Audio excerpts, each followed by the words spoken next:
کی میدونه کاسبی یعنی چی؟ کاسب وقتی کاسب میشه آجر به آجر میچینه رو هم. از کف خیابون یا مثل من از دور میدون شروع میکنه دست فروشی. کاسبی یعنی چک آخر برج، کاسبی یعنی خرابی بازار. الان تو سال 402 خرابتر از کرونا. کاسبی یعنی درد دل، یعنی اعصاب خوردی خانواده. کاسبی یعنی هر چی بزنی میبینی یک نشد دو.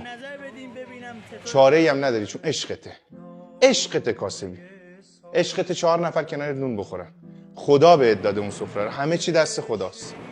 به کاسب خدا یه سفره میده میگه پنگ کن. رزق و روزیش هم خدا میفرسته، ولی سخته. واقعا سخته. پس اگه یه کسی به جایی میرسه الکی نرسیده، دویده، خزیده، بالا رفته، پایین اومده، یه شب تا صبح نخوابیده واسه چک پاس کردن، صدها شب تا صبح نخوابیده واسه چک پاس کردن.